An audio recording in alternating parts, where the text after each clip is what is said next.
So the butterfly shake, which is good for recovery from strokes. You want to be sitting forward in the chair, always with good posture. Feet are just like this, and palms are in this area here. And it's just simply this movement like this.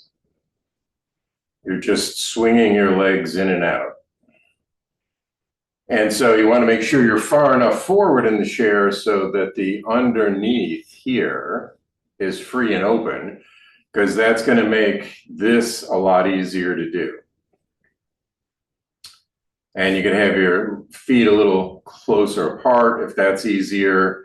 If they're further away, that might be more difficult for some people, but the distance between the feet is variable. The big deal is just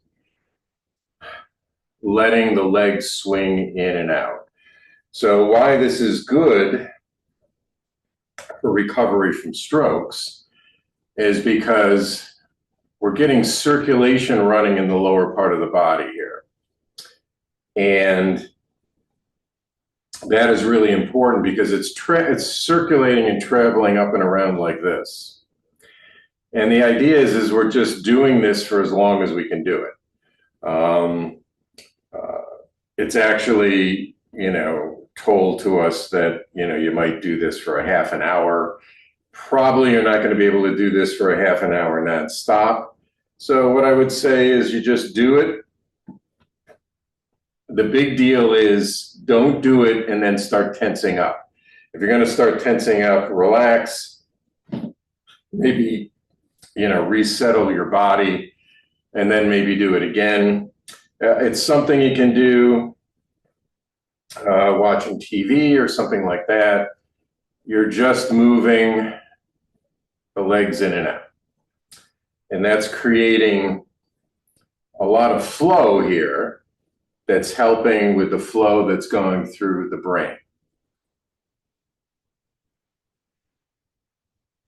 And what I also would do is, because your legs are bent a lot, I would straighten them out a little bit and do this padding tapping,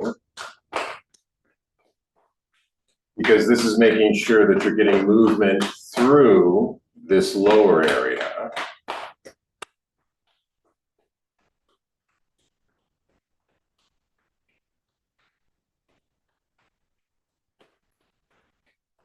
And what you might also add in is the wise owl looks backward movement, which is just moving the head to the left and just going 70% of your maximum movement, stretching the eyes to look behind you, and then slowly moving forward, and then going to the other side. And again, 70% of your maximum movement here, stretching eyes to look behind you, and then coming forward. So that's one repetition. And what I would say is you want to do 6 or 9 repetitions of this. And you could do that a couple times a day. Now, what this is going to help to do is get motion in your brain going also. It's going to help the vagus nerve. It's going to help the lymphatic flow out of the brain. And especially the stretching the eyes, look behind us here. The optic nerve is going all the way into the back of the brain from each eye. And so when we stretch the eyes, again, the brain is being stimulated.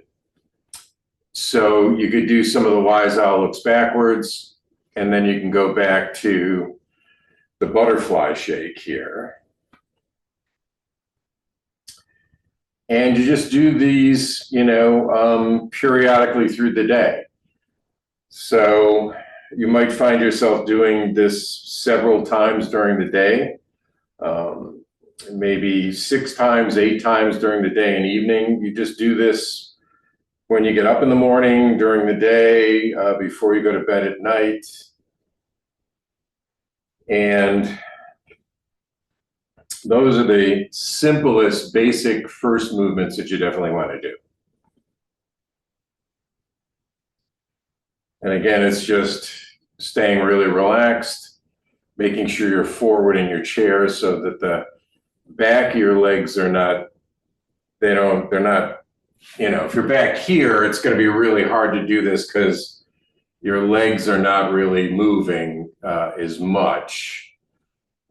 So try to sit forward. It gives more mobility to this area where more movement now is working through. And again, the palms can be more toward the knees for this, or they could be here. And you could be helping, like just lightly, again, without tension, helping your arms move your legs if that's helpful. But the leg movement is really important because that, again, is getting that circulation flow going that we're looking for. Okay,